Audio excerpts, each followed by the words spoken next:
Radio Slovakia International. Slovakia Today.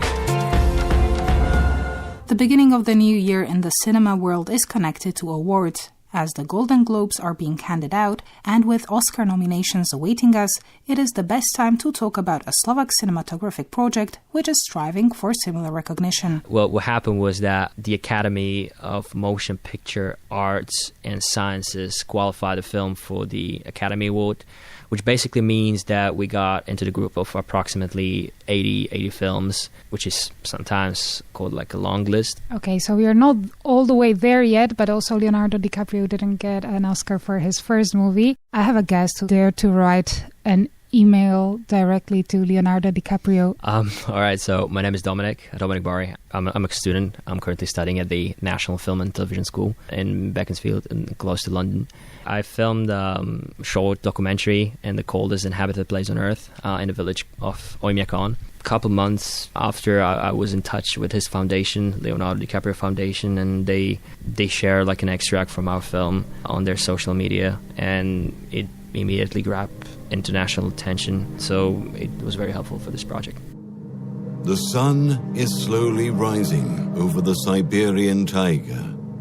The cold night is past, and the first rays of sun are bringing light and warmth. For the locals, however, a new day means new challenges to face. Who are these people who call this place home? And how do they survive and live in such a hostile environment? Those are some of the questions that the trailer to the movie Oymyakon asks, and its producer and director answers. Well, before I moved to UK, I was studying at the International Film and Television School of Paris, and I had a classmate there. His name is Peter Vinokurov, and he's actually from Yakutia, from the area, not from the village. And like he mentioned to me this fact, like during the lunch, it was just like, by the way, I'm from Yakutia, and I already heard at that time about Yakutia with the connection of cold. And I found it very interesting, and we started talking about it, and he proposed Oymyakon since is the coldest inhabited place, and I was immediately searching on the internet what kind of footage exists from this place, and I wasn't able to find any documentary. There are few reportages from the area, but I couldn't find like a documentary, like cinematic documentary, which would have like certain dramaturgical structure, you know, and I wasn't able to find anything in Yakutian language at all from the area. And so he helped us to organize it, and I took my friend, director of photography, Felipe Paiva, on board. He's from Brazil. And we also took our translator that we picked up in Yakutsk. Her name was Maria, and she helped us to translate from Yakutian language to English. So you said that there was no good visual footage of Yakutia, of the region. Is it maybe because it's so cold? And what was your experience with filming in such a cold place? What has to be done? What has to be prepared for? What do you have to keep in mind besides wearing warm clothes? Well, it was a tricky part for us. We didn't know what we are like running into. I mean, I was filming already in Slovakia when it was like minus 15, but comparing to that, there's like nothing, you know. What temperatures are we talking? The lowest temperature that we experienced during the filming was minus 54, but the lowest ever recorded temperature in that village was minus 71.2, I believe. Degrees Celsius? Celsius, yeah, exactly. And so in terms of equipment, we were trying to test the equipment here in Slovakia.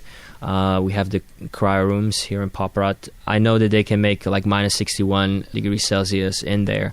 So I went there with the cameras, with the lenses, and with the clothes that we got, and I was trying to figure out what's going to work and what's not going to work. And I think that was kind of crucial in terms of equipment, because I realized that, for example, I don't touch screens on certain cameras. They work with delay, or they didn't work at all.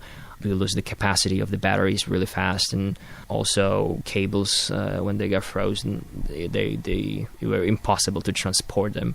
And also focus rigs on the lenses, once they freeze, it's impossible to focus, and a lot of different problems. But I mean, that gives us an idea of what can possibly work and what cannot. How can one actually get there? So we flew to Yakutsk, which is one of the biggest cities in Siberia. And then from there, we took like a specially modified car that got like a double windows and some modified engine or something. And that journey from Yakutsk to Oymyakon was taking like 22 hours or something. If something would happen to the car, I think it would mean a serious problem because it can get down to negative 60 degrees out there. I think it was the most dangerous part from the whole trip. Okay, so back to winter in Slovakia. Do some comparisons. It's a different type of cold, I would say. And also, like we spoke with a few scientists, like the air in Siberia is different. It's way more drier than we have here. And I think it's a big difference, like minus 50 there and minus 50 here because of the humidity. But I think in general, people got really used to it. Like there's a scene in the film. We visited their school. They have like a small local school in that village, and the teacher told us that the students, like the young students, have like a day off whenever there is minus 52 and lower.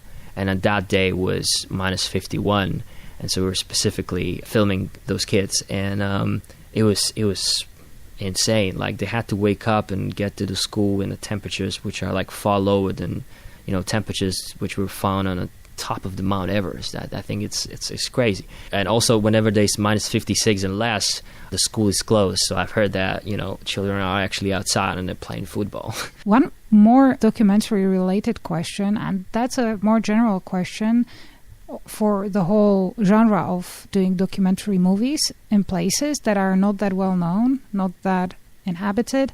Is there not this fear of exploitation or exploiting the place that now other curious people would like to come over, see it for themselves, or you're not afraid of this potentially happening in the region that you went to and filmed?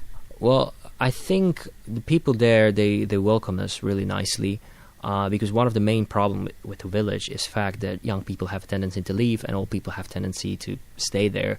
So this is really a problem for the village, for the problem of existence of that village. And I think they realizing that one of the things that can really save that village are tourists.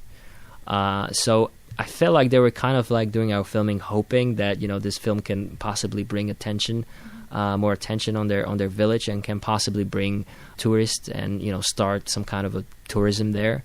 I mean, there are a lot of visitors there who are mostly like scientists, but I don't think we can talk about like tourism there for the moment. Well, that village is located in the middle of a forest, which is larger than Germany, France, and UK combined. So it's like a massive area. And just a last thing, advice from you to ordinary people how to keep warm when in such a hostile environment, or even in a cold environment here in Slovakia or Central Europe? Firstly, before you get outside, you always have to check, if there's minus 60, you're obviously not going to get dressed as the minus 10, so that's the first thing. The second thing, I think people should be more careful in terms of like materials. I think there is a reason why everybody in there is wearing like fur. The third, don't shoot movies with cheap cameras, or? Oh yeah, don't shoot films not with the cheap cameras, but with the cameras which have like touch screens and stuff like that. So I'll let you drink your hot tea now, since it is also a bit chilly in Bratislava, not really minus 50, but around 0, and for us that's just enough. I'm afraid we have reached the end of today's show. I hope you liked it and also learned something new. If you did, let us know. My name is Zuzana Botíková, and together with our sound technician Barbara Horvátová and musical editor František Strempek, we wish you an enjoyable rest of the day. Thank you for listening to Radio Slovakia International.